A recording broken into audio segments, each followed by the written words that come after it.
Chapter 13, Understanding and Memory. To remember is to try to store in the mind what other people have told us, what has happened to us, what we have here, seen or read, etc.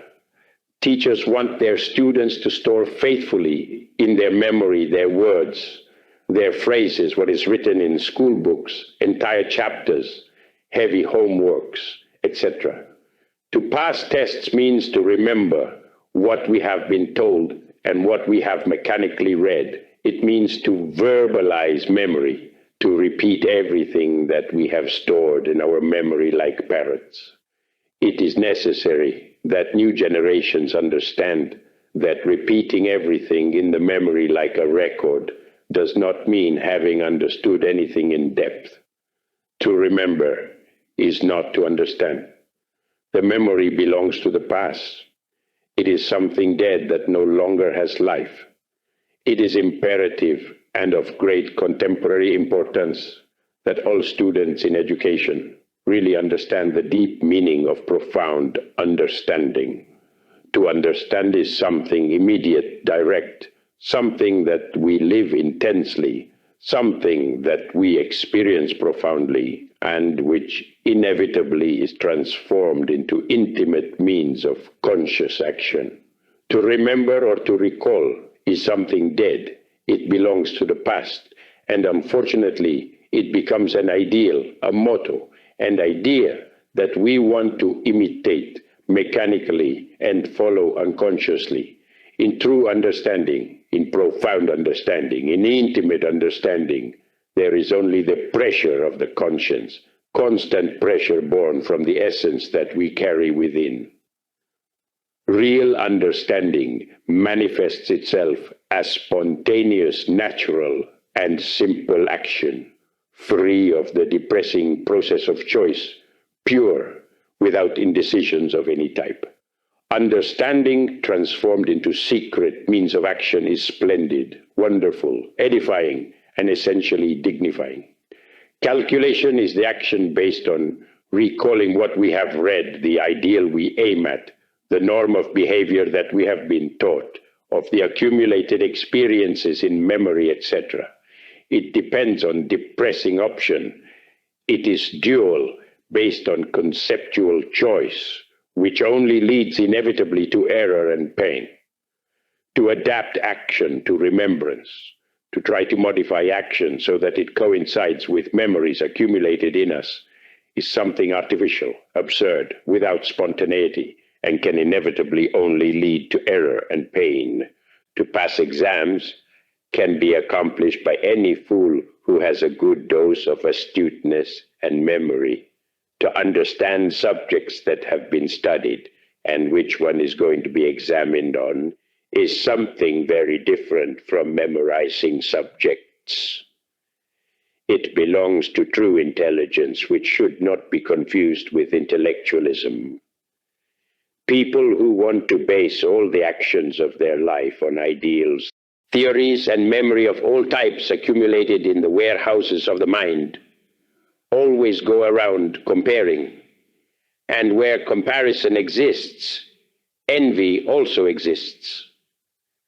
People compare themselves, their children and relatives, with neighbors and neighbors' children and relatives.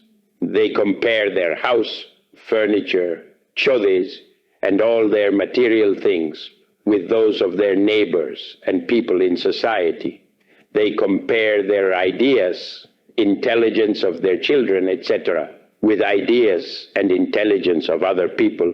This results in envy, which is transformed into the hidden cause of action. Unfortunately for this world, the whole mechanism of society is based on envy and acquisition. The whole world envies the whole world. We envy ideas, things, people, and we want to acquire more and more money, new theories, new ideas that we accumulate in our memory, new things so as to dazzle our neighbors, etc. In real, true understanding, there exists true love and not mere verbalization of memory. Things we remember that which is confided to memory soon is forgotten because memory is unfaithful. Students deposit in the warehouses of memory ideals, theories, and complete texts that are useless in practical life because in the end they disappear from memory without leaving a single trace. People who only read mechanically and enjoy storing many theories in the storerooms of memory destroy the mind. They damage it pathetically. We do not pronounce ourselves against true, profound, and conscious study based on in-depth comprehension. We only condemn antiquated methods of extemporaneous pedagogy, all mechanical systems of studying, all memorizing, etc.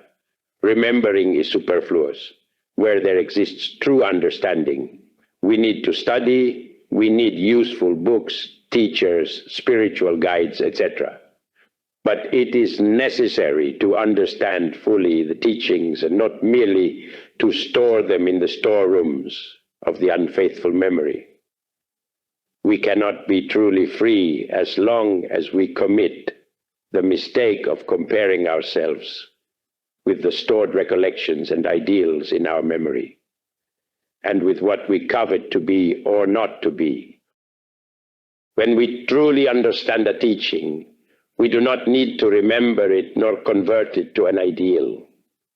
For as long there is comparison of what we are here and now with what we want to be later on, as long as there is comparison of our practical life with an ideal or model to which we want to adapt, there cannot exist a true love.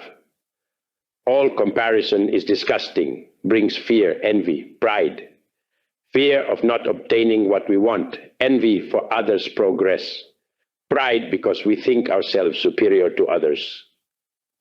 The important thing in practical life, whether we are ugly, envious, selfish, covetous, etc., is not to boast of being saints, but to start from absolute zero and understand ourselves profoundly, the way we are, and not the way we want to become or the way we would like to be. It is impossible to dissolve the ego, the myself, if we do not learn to observe ourselves, to perceive, in order to understand what we really are here and now, in an efficient and absolutely practical way. If we really want to understand, we would listen to our teachers and true spiritual guides.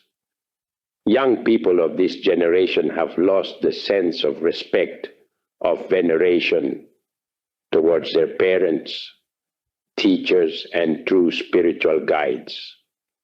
It is impossible to understand teachings when we do not know how to venerate and respect our parents, teachers, or spiritual guides. It is impossible to understand teachings when we do not know how to venerate and respect our parents, teachers, or spiritual guides. The simple, mechanical remembering of what we have learned by heart without in-depth understanding mutilates the mind and heart, brings about envy, fear, pride, etc. When we truly know how to listen in a profound and conscious way, within us emerges a wonderful power, an extraordinary, natural, and simple understanding, free from all mechanical processes, all reasoning and remembrances. If the brain of a student is relieved from the enormous effort of memory it has to exert, it would be totally possible to teach the structure of the nucleus and the periodic table of elements to secondary students and enable high school students to understand relativity and quantum physics. As we have talked to some teachers of secondary schools, we understand that they stick with true fanaticism to the old, antiquated, and extemporaneous pedagogy. They want students to learn everything by heart, even though they do not understand it. Sometimes they accept that it is better to understand than to memorize, but they insist the formulae in physics, chemistry, mathematics, etc., should be recorded in the memory. It is clear Such a concept is false, because when a formula of physics, chemistry, mathematics, etc., is totally understood, not only at the intellectual level, but also in other levels of the mind, unconscious, subconscious, infraconscious, etc., it is not necessary to record it in the memory, as it forms part of our psyche, and it can manifest itself as immediate instinctive knowledge when the circumstances of life demand it. This integral knowledge comes to give us a type of omniscience, a way of conscious, objective manifestation. In-depth understanding at all the levels of the mind is only possible through profound inner meditation.